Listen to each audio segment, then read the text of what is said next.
Welcome to DejaVue, your favorite Vue podcast, although you maybe don't know it quite yet, but I'm sure by the end of this episode, maybe that will have changed. I am Michael Thiessen, and I am here with my guest, Simone, and he is all over the Vue ecosystem. Hopefully I pronounced that right. We That was perfect. rehearsed it. Okay, perfect. That's always like the thing that I'm most nervous about is, pronouncing people's names incorrectly because, I don't want to offend. And more about him. He does all sorts of things in the Vue ecosystem. He does teaching from kids all the way to university, college students. He does talks. He has written books. He's recently published a new one, and all sorts of things in between. We're going to have a good, interesting conversation about getting started with Vue and junior developers and how this whole new world of remote work kind of affects that for them, which is something that I've thought about before, but never really had a discussion about. So, yeah, welcome to the podcast. Thank you so much, and thank you for having me here. It's a pleasure, and I look forward to spend the next hour with you. Yeah. So I think we did meet like a year and a half ago, was it? Or Vue London. 2 years ago in Vue London, yeah. Yeah. So it's been a while. Maybe we'll meet again in person one day soon. But yeah, it's great to chat with you again. And when I was starting as a developer, it was many years ago, before remote work was as prevalent as it is today.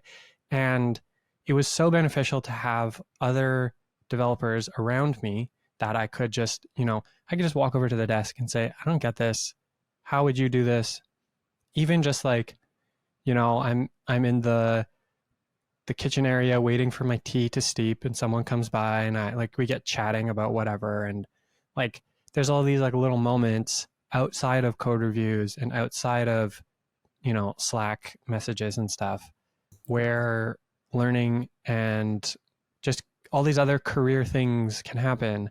Yeah, I think you're nailing the mark there. I'm a very extrovert. So when I was used to work in an office, I was the kind of person who would walk around the office and, always trying to see if anybody needed help.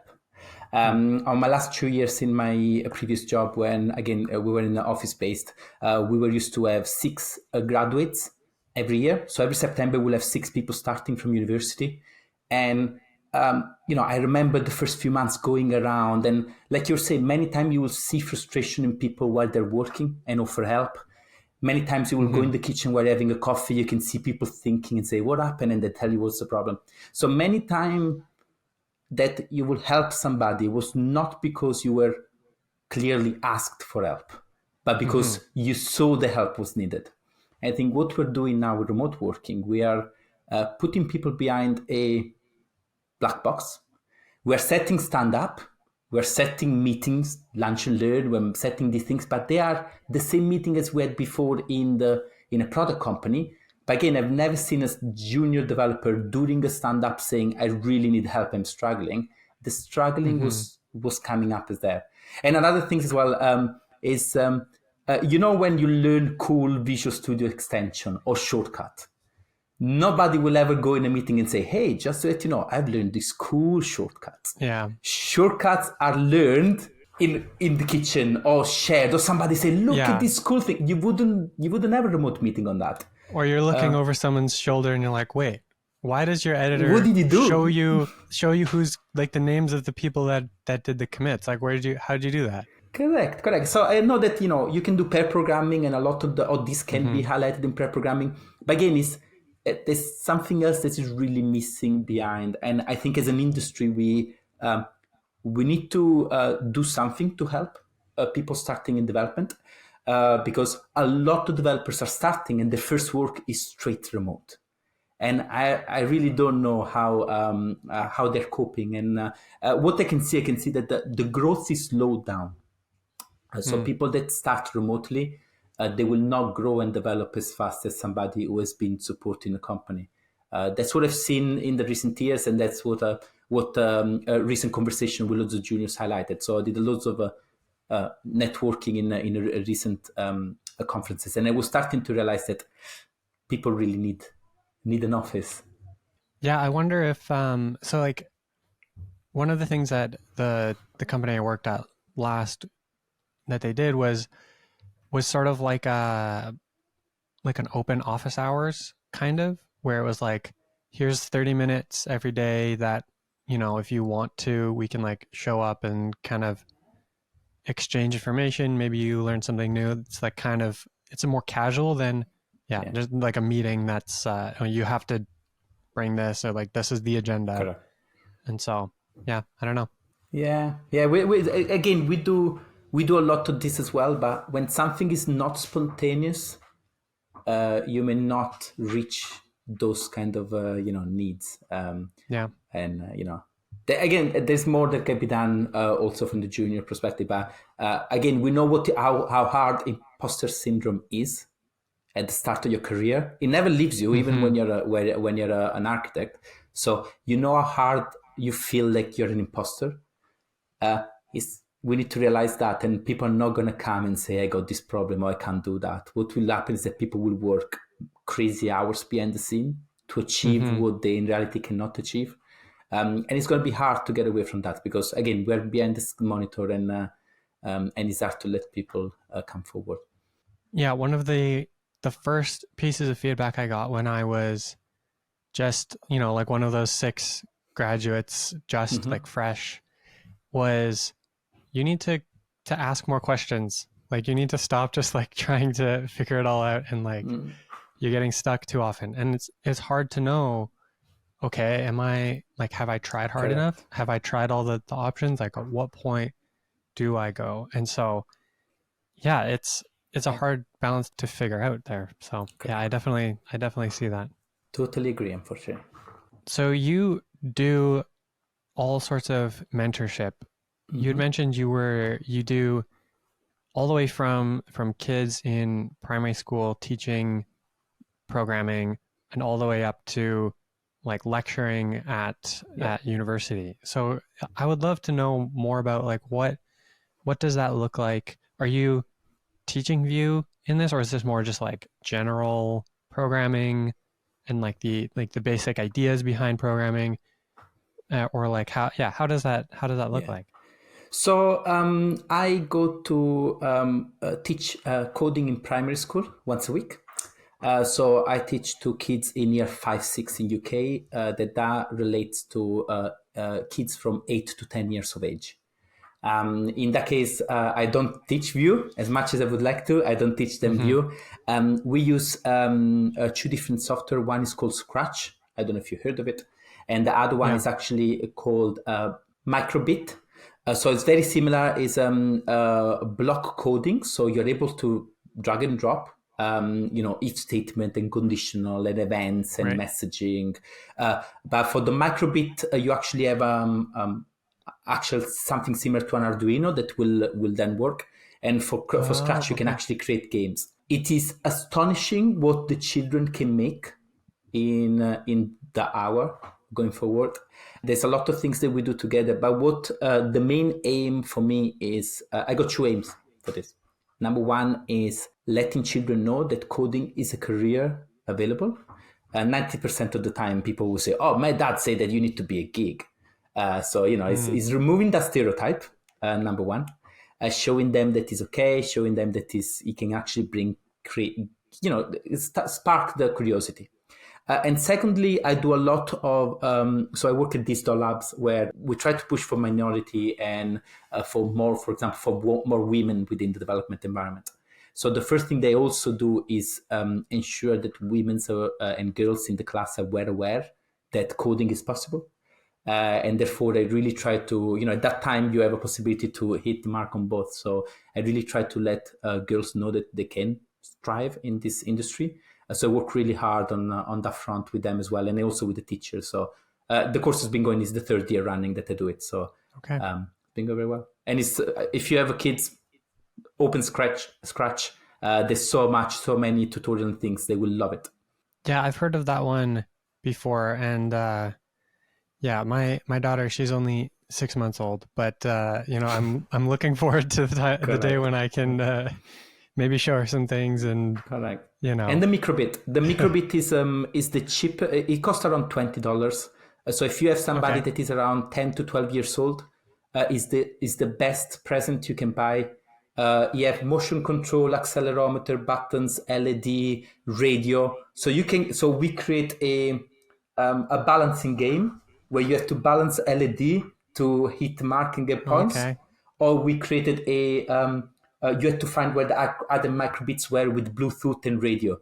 So you'll move around until you find another message, and then you have to try them. It's all that for kids with kids. It's it's astonishing. yeah, that sounds really neat. Like, I might want to pick one up for myself. Yeah.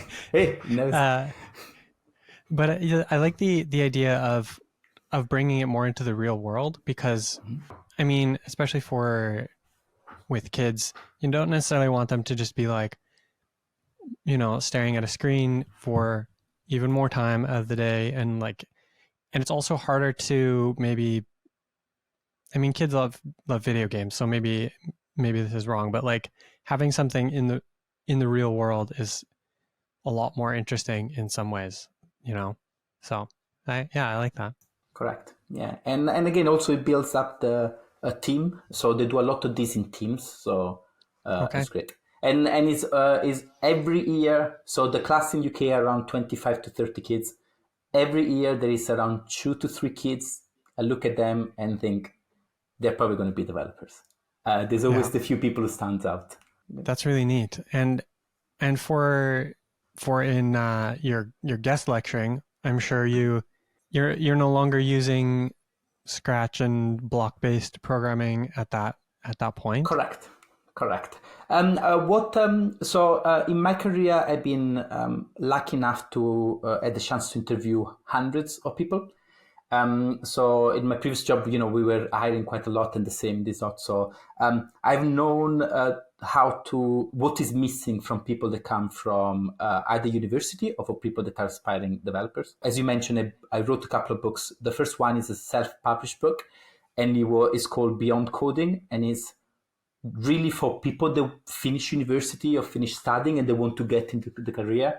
So what I usually do as a guest lecturer, I try to remove the gap between what they're taught in university and the real world.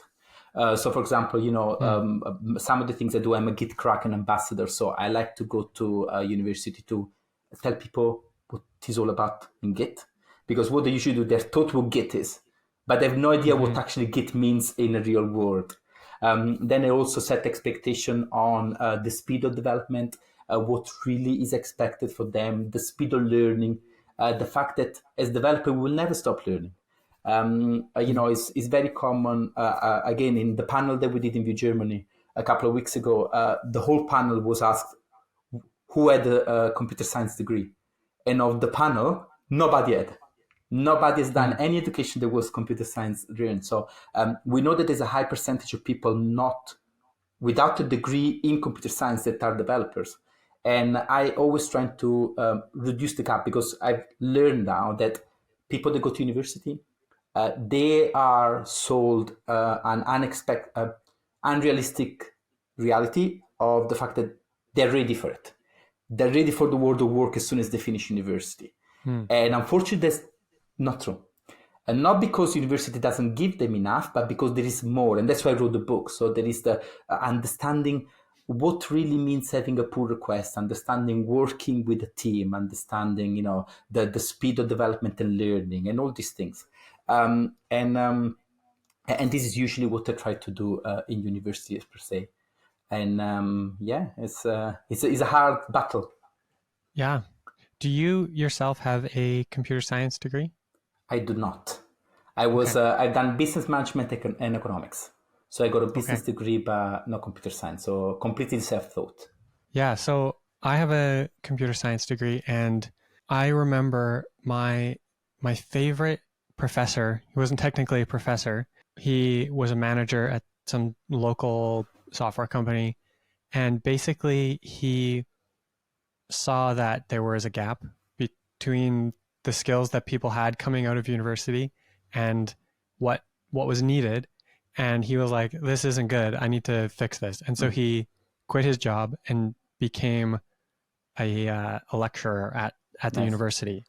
And he was my favorite because he actually had real world experience where most of the time these professors have PhDs in computer science, so they know computer science really well, but they've maybe never submitted a pull Never push request code. or gotten Correct. code review, or certainly not Correct. keeping up with like modern web development because Correct. they're focused on whatever research area they're in, right? And so it's very different. It's very different, and yeah, that experience really, I totally understand what you say about there's And this I'm gap, trying to and do that. That's precisely yeah, what I'm trying to yeah, do. I'm trying to merge the gap because there is a gap. It's a well-known gap, and I really try to remove that gap when I go to the university. It's not easy because I really just yeah, go once or twice a year for the people, but uh, I'm trying my best. yeah. That's pretty awesome.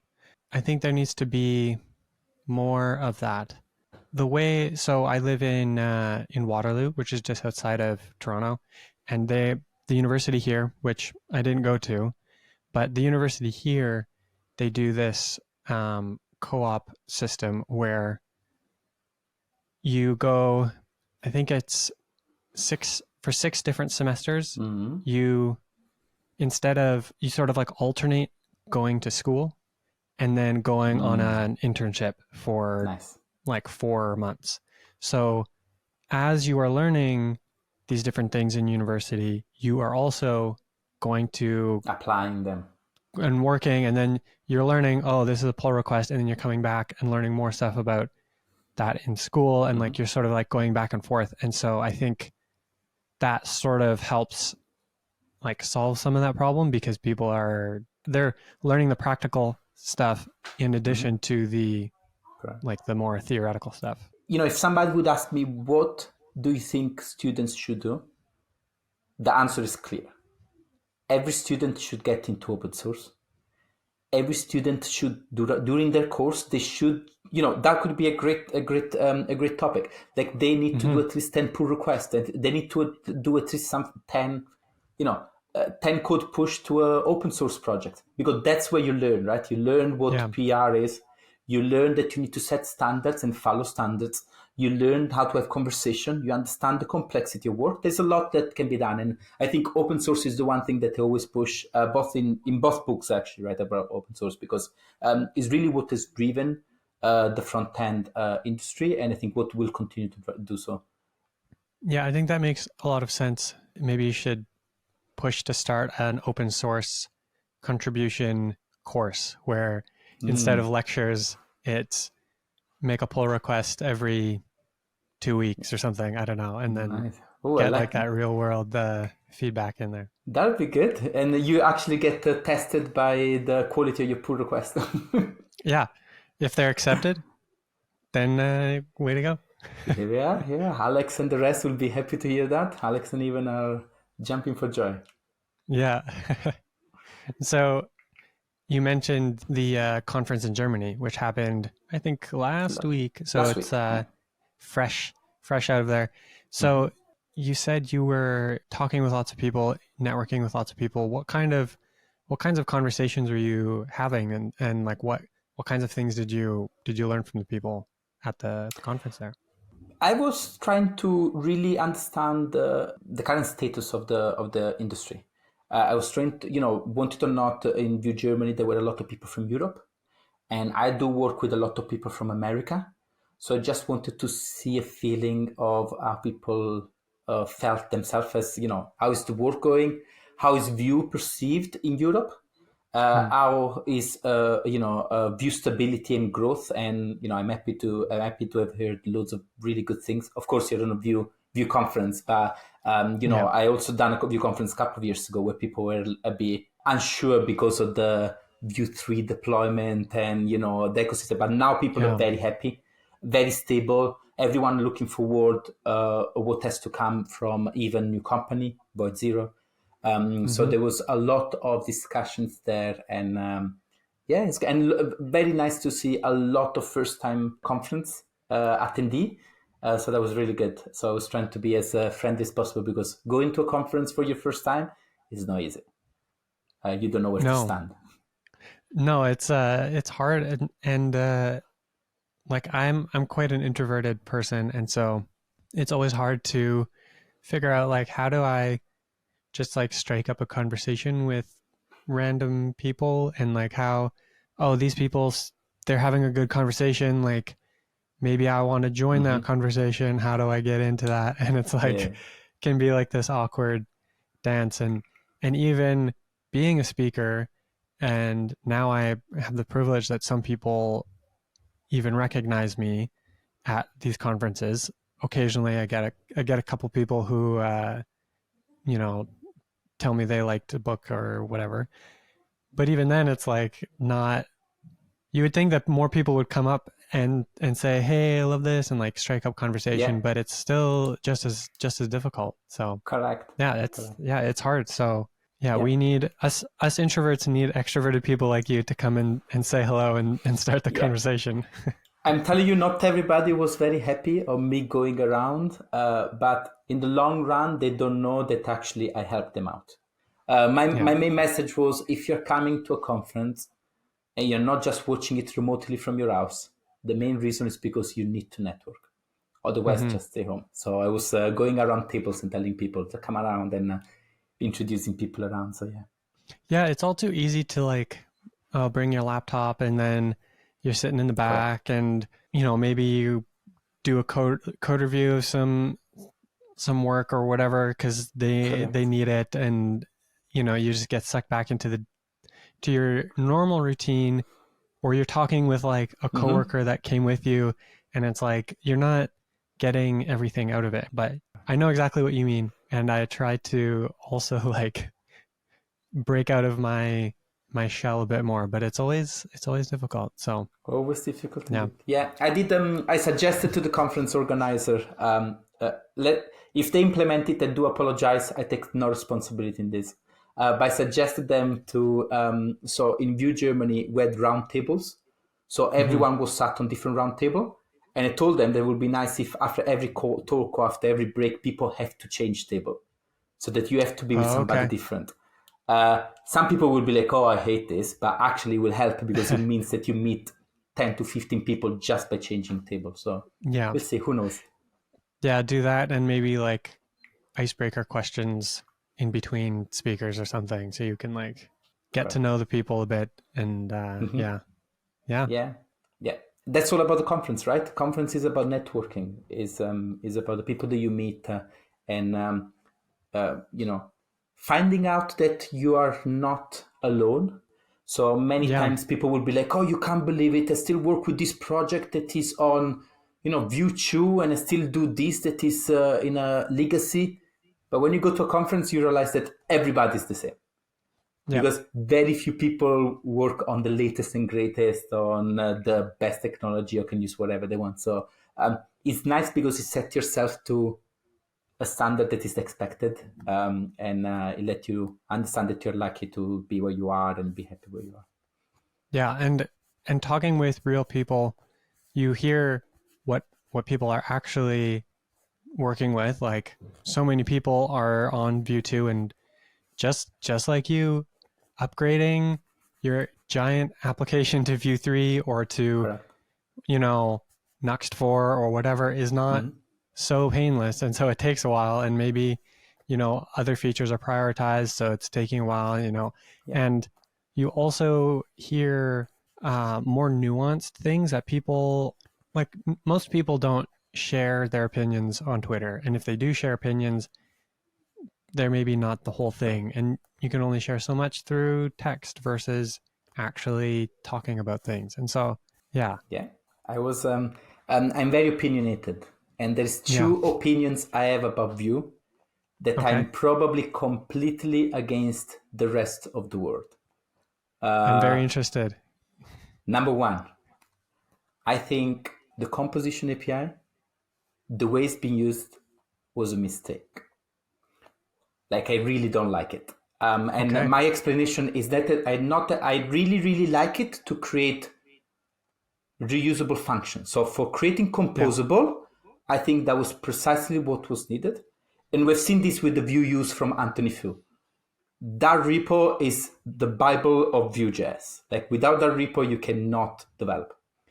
But then I don't think creating actual components, so UI component with the composition API, has made the overall development cleaner. More importantly for me, is made it harder for people to enter into the Vue ecosystem. It was Mm. easier to teach people with the option API than it is now to teach it with the composition API. Yeah. That makes sense to me. And I think I'd agree with that. If there is a way to you can use like Correct. composables from Vue use with the options API in your components, Yeah. which is nice that you can have the best of both worlds there. If you want to, you can use options API Correct. and then get that reusability. Correct. But it's still but then now you're looking at two different ways of writing your logic versus just the one. Well, depends how we look into it. Because if we just Mm-hmm. think composable as mixins, you say, oh, you're just creating reusable logic, and then you just import them in your component, and component are always with option API. You don't think it is two different way. But again, I know that I'm Yeah. alone. Unfortunately, I'm alone in that world. Well, no, okay. I want you to stay strong in your opinion because we I need will. Don't worry. we need people who are like we need like debate and like healthy Correct. back and forth. And I think it's not wrong that Correct. lots of people like the composition API, but it's yeah we don't want Yeah. And yeah. funny enough, I like to be vocal when my decision is different from the rest of the world, Mm-hmm. because I want people to know that it's okay. So if you go Mm-hmm. on Twitter, it's very clear. I always like to tell people things that I don't know, but I don't complain. I like to give my explanation and why I don't like it and say it, because many times people just say, "Oh yeah, yeah, this is cool," and they join a train just to look cool themselves. But deep Yeah. inside, they probably felt more confident or comfortable with the other version, but they will, feel like they have to say that it's cool because everyone else is saying it's cool. So I like to really people give show everyone else that you can say no. And I think the imposter syndrome is part of that too, because if everyone is saying the composition API is amazing, and Evan says this is probably the way you should be writing it, and Correct. everyone who has a platform on Twitter or up Mm-hmm, on mm-hmm. stage is saying composition API, every example is composition API, and you're thinking, wow, I really just don't get it. Why can't I just write with the options API? Then it's easy to feel like you You don't belong. you don't belong, or you're missing something, or Mm-hmm, you're mm-hmm. not smart enough to get it, or you're Correct. not a good enough developer to understand why it's better. But you know what, there's different opinions on everything. Correct. It's funny because I try to not be opinionated, but I also see that there's value in being opinionated. So Yeah. Yeah. there's I need to explain that a bit more. So it's good to have different opinions and Mm-hmm. perspectives, but at the same time, I don't want people to feel like if I say something, then that's the only way or that is the Correct. best way. In my opinion, it is just one way of Correct. many ways of doing things. But at the same time, if you're a beginner and you are new to things, you're just like, just tell me what way should I do it? Should I do it? Should I use options or should I use composition API? So there's like Correct. this balance between presenting different choices that people can choose from based on what they like versus, and also like saying, well, if you don't know or you don't care to think through this, maybe just default to this one. And so Yeah. I Yeah. try to do that. Yeah. And I'm very lucky because in this dot we work with many different technologies. We work with many different languages. So that means that, half of my projects are in React. Then I do Vue. Then I can do Option API, React API with TypeScript, without TypeScript, with Tailwind, without Tailwind. So when I give a when I give an opinion, I can always say, look, guys, 90% of the time I actually do use the composition API. So it's not like I'm the person talking from behind the scene. I do it. I use it. I know how to use it. I'm not just shying away, because usually people give opinion, like, there are loads of, for example, let's say, framework X person that can give an opinion on framework Y, and they never tried framework Y. Hmm. That's a useless opinion, but you need to really be able to say, look, I do use framework Y in my everyday, but I actually think, there's a lot to be said for framework X. And I'd like to do that. So usually I always give opinion for things that I really know both ends. Yeah, I think that's important too. And part of my job is to learn new things, and so I can teach them to people. But I am so focused on the Vue and Nuxt side of things that I don't really have a lot of experience Mm-hmm. with React. I used it for the last time like 7 years ago. So like a lot has changed and I Yeah. don't really have a valid opinion on React anymore other than what I see on Twitter, which is not really a good opinion at all. Like I don't have any good information from that, Mm-hmm. right? Mm-hmm. So I know what I know and most of the things that are out there I don't know anything about. And that's just how it is. Yeah, yeah, and again, it's on us to show different part of opinions and allow people to then make their own choice. Yeah, so I would love to talk to you about getting started with Vue. Maybe you're listening to this and maybe you are one of these junior developers that we've been talking about and you haven't had a chance to really dig into things and you're at the beginning of your journey. What kinds of things would you say to this person who is starting? So, well, the first thing, they should buy my book. Definitely. The book. I wrote a book called Vue.js for Beginners. Hopefully, we can put it in the show notes. And Hmm. the aim of the book is really to put my knowledge of all the mentoring that I've done during the years into a book.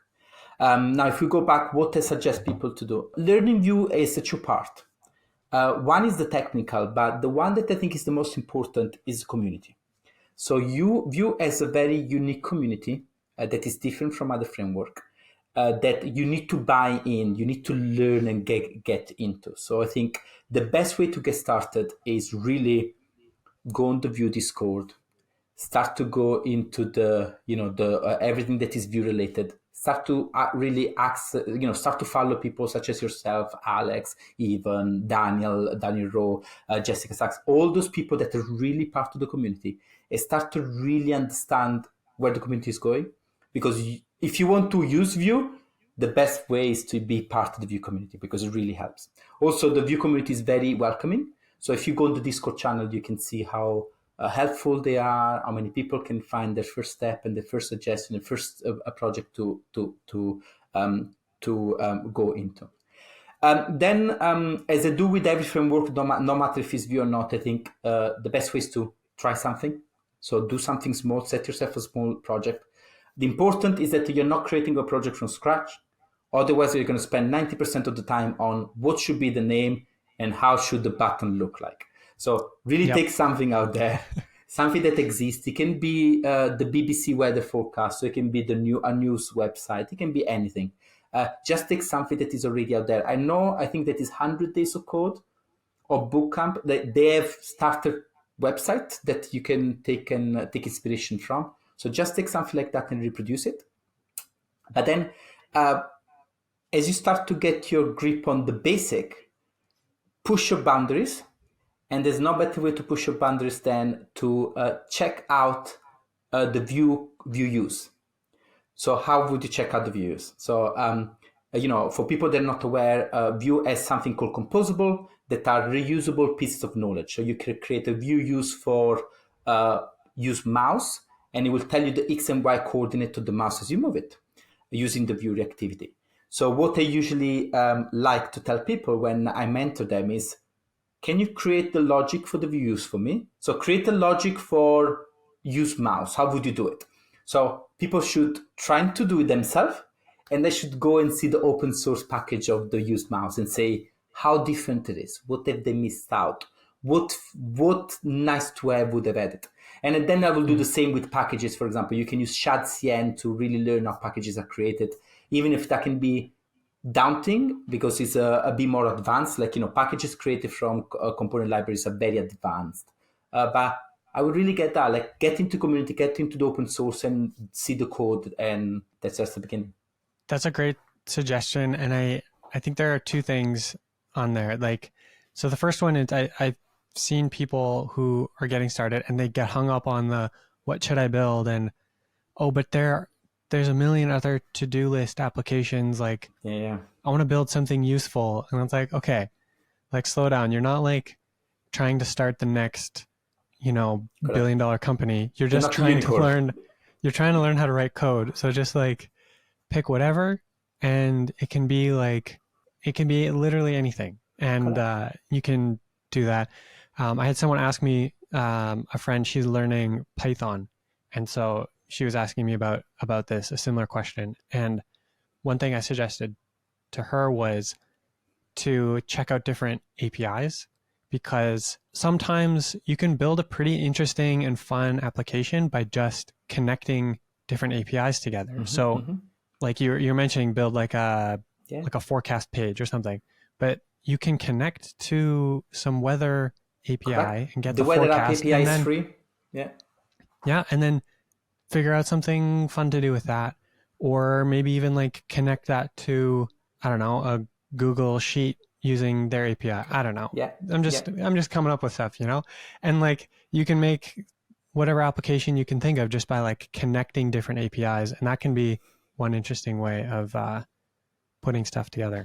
Totally agree. The nice thing about looking at Vue use, which I realized as you were talking about it, is that each composable is actually pretty small Correct. and self-contained for the most part.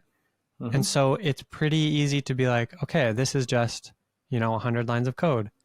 And it's not like some big mammoth project that you're going to have Correct. to like, how do I build this? How do I do this? It's like really nicely contained like small chunks that you Correct. can learn. It's the best learning. That's why I call it the Bible, because it's the best Yeah. learning material we have out there. It's very simple to go through, and after you learn, you go through a couple of them, you understand the pattern, and then Hmm. you. What is then the best part is that you can then feel confident on checking the issues on the Vue use repo, and then even submit and support them. Yeah. And even if you're not a beginner, I think this is the third time we have had someone on here, or a third episode where we've recommended going to the Vue use source code to learn. Anthony's not paid enough. So, so I think this is episode 31 now. So that's 10% of our episodes. We tell you to go to Vue Oh, no. use and read the source code. So, yeah, Yeah, strong recommendation there. strong recommendation indeed. But yeah, and that's again is also the foundation of what you will build. Many of the Vue use is really composable with what you would use, and also help you understand. Really, I think that's a hard topic to learn. Is what is a composable? How should I break down my components? And I think by checking the views, it also helps you to understand. Oh, okay, fair enough, I understand now. So this is what we mean by composable. Is really, and you can set yourself as that separational logic that can be hard to understand at times. Hmm. And one tip I think would be, there can be there's a lot of like pretty intense TypeScript stuff going on in there sometimes. So Hmm. one thing that you could do is, for learning purposes, if you copy and paste it into ChatGPT or Claude or something, Yeah. you can ask it to just remove all of the types. Or sometimes I do this when I want to learn how Hmm. some open source thing works, and I just say, rewrite this, but like a simplified version of this, and it will, you know, Yeah. compress it from 200 lines to 50 lines, and Yeah. we remove all of the edge cases and all these things, but like it's a good starting point, and then you can go back to the original source code and go from there. Yeah. I agree. 100%. AI can really be used to help us in many way, and that's a precise way you nailed it. So that actually gives us a nice segue into a question that I had. I was thinking of at the very beginning when you're talking about junior developers and how they're not getting the same kind of mentorship as they once were.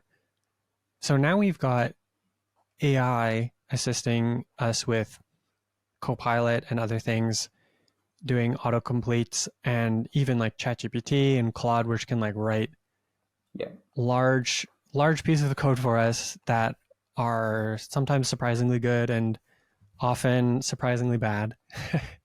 And so I was wondering if you've thought about or have perspective or opinion on how that affects people who are just getting started now with programming. Yeah, so I think there's a problem in using AI for people that are just starting development. And you were saying now that sometimes it gives you a good solution and sometimes it gives you a bad solution. What usually happens is that AI gives you quite good solutions for simple things that are very simple. So you can go and say create this table, or you can go and say take the JSON object and create a form, and usually it's really good. So what that means is that junior will consistently receive good answers from this artificial intelligence. But the main problem is that people will not learn, juniors will not learn how to fetch the answers. And what that happens is that as you progress in your career and AI cannot help you anymore because it's a unique problem, is a problem that is too hard to explain to AI, they will then get stuck because they've not done the learning that it takes for Mm. you to how do I solve a problem. So, if you've been in development for more than 3-4 years, we all know the go on Google, check Stack Overflow. Stack Overflow answer is old, but it gave us an insight of what to do. So we took that, we pasted it, and we modified to adapt to what we need.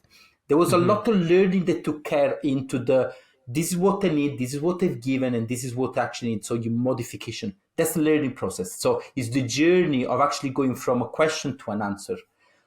Giving those answers now straight away to all the junior, straight away, it'll then make it hard when they go and, oh, how do I do it? Very simple example. You can go now and say, can you please create a form with username and password? A junior developer will go in and say, ChatGPT, can you please give me a form with username and password, a text field and a password? The username and password will be perfect. They take it, they Mm-hmm. use it, and they use it. We know, me and you know, Michael, and many people that have gone through that, how complicated forms are behind the scene.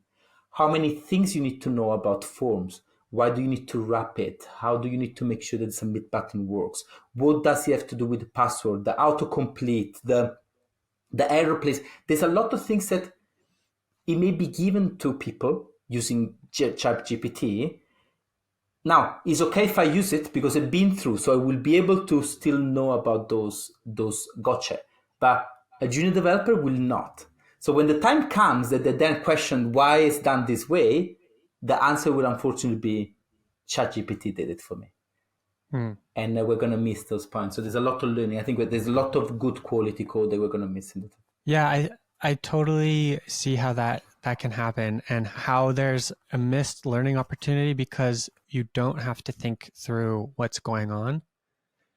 But at the same time, the counter argument to that would be, Mm-hmm. well, when I was learning to program, I was learning JavaScript, but I didn't have to learn C, and I didn't have to learn how to manage memory, and I didn't have to learn pointers or, memory Yeah. addresses and all of these things because JavaScript was a nice abstraction that helped me deal with that. And so there's some people who would say, well, if AI can understand it, then why do I need to understand it? And if AI can build this form and can do that, then why do I need to know how it works? The details of how to link labels with their IDs and make it accessible and all of this stuff. Why do I need to learn that in the future? Why can't I just continue to rely on AI going forward, especially as, we're assuming that AI is going to keep getting better, whether or not that, how long that trajectory will last, who knows? But yeah, like there's that argument of, well, I use abstractions, so I don't have to know these like other details Yeah. underneath. Yeah, no, I agree on that. I totally agree on the point of if there's a level of abstraction, I don't need to know. It's just that when the time comes that, this is not really like a C sharp and a JavaScript. This is a JavaScript written for you, so you still have to do the JavaScript Yeah. part. So I think that the main part is not about being the JavaScript part. Is you're still the owner of the code you push, Hmm. and as long as people are aware that even if you use ChatGPT, your name is in the PR. So it's your code. That means you need to fully understand it. And I don't think anybody would ever go and say, let me understand why this was made this way. So I think in the long run, again, we spoke about developers being by themselves when they start their career.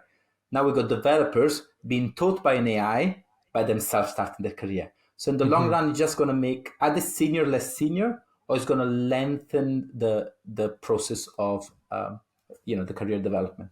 I wonder if part of the issue is that, so with Stack Overflow, you get an answer, but it would never be like 100% you could just copy Never. and paste it. Okay, occasionally there would be like oh, I can just copy and paste this line in and it works. But at the very least, you'd have to go in and change some variable names, or oh, I don't, I call this method over here instead of over Mm-hmm. there. And you'd have to think through it and actually understand the solution first before moving it into your own uh, code base. But with AI, it'll just write the variable names for you and put it into the right functions and like all that stuff. So like even that last 10% you don't have to do. And so I wonder Yeah. if that's maybe like the gap where if we built an AI that was like more like Stack Overflow, where it's like it's almost there. Now you take this and like you have to Correct. rewrite it to work with your own code base. Then I wonder if that would like force people to actually learn it, and you could sidestep that issue while still getting the benefits of the AI. I Correct. don't know. Correct. Yeah. Well, unfortunately, nobody will use the AI, and everyone will move to the other AI. You give Uh, everything for them. That's the. yeah. I think that's the problem we have there. But you're absolutely right. Like if I'm giving an object to ChatGPT and say, iterate through that and create an array with just name and surname. It'll be great if it tells you this is how you iterate through the object, but then you need to do it yourself and put the keys and values yourself. Something as Yeah. small as that really helps you understand how it works. But if you get the code and it works perfectly, you copy, paste it, don't even read it. Done. Yep. That's like so I've seen some videos on YouTube of people with Cursor where you Oh yeah, can it like edits the files for you in line and stuff. yeah, And it's just a lot of it is coding without even looking at what it outputs. It's just like, okay, it created some files. I go and I run it. Oh, I got an error. I'm just going to copy that error, paste it back in, fix the error. And then yeah. it it tries to fix it. Maybe it fixed it. Maybe it didn't. And you're just like keep keep going through this cycle without actually like looking at the code. And maybe if you looked at the code, it would have been obvious to you as a person who understands the code. But you know, We did a project translation from PHP to JavaScript. okay, And it was a very old PHP framework. So we copied the file. We went to Copilot and say, Copilot, can you change this file to be JavaScript file? Done. Like you were saying, sometimes the method or two need to be updated. Great. We did the same. We went PHP models of the database. Can you change it to be a TypeScript model? Done. So the use case is great, but how much have I gone like for like and make sure? No, because it worked. The output were the same on both sides. Happy days. But it did yeah. save time. It did save a lot of time. Yeah. And I think that's the key is figuring out how to use it in a way where it's helping you and not going to hurt you in the long run, where you rely on how easy it is and just become lazy Mm-hmm. and not thinking through your code there. Yeah, yeah, 100%. Yeah. So I think we're at the end of our conversation here. Before we wrap up, is there anything that you would like to share before we finish? We've mentioned your book. If you are interested in learning Vue, Correct. we'll have the Both link in the book, description. both book. So Vue 3 for beginners is for people that want to get into Vue, and the other one is called Beyond Coding. That Yep. is for people aspiring developers that want to get into the world of tech. Also, I am very very active on X. So I do suggest people to follow me. Hopefully we can put the show notes, but it's Zelig880. Happy to discuss, happy to chat with people that are getting into tech, and happy for for people to really learn and get for me to give as much knowledge as I can to people coming in, and don't be shy. If I'm busy, I'm not going to answer, but if I do have time, I'm more than happy to answer and be supportive there. Awesome. Well, it was great to have you. Great discussion. We'll have to have you on again sometime. We can discuss more about Vue and learning. Correct. Yeah, yeah, and I look forward to see what the Vue ecosystem has to come. Both Vue, Even, and Nuxt are doing a fantastic job to keep us, keep us awake and keep Hmm. us learning with all the new things coming up. So I just look forward for the future to come in the Vue ecosystem, and I'll hopefully see you soon. Yeah. Well, see you all in the next episode. Okay, thank you for having me. Bye bye.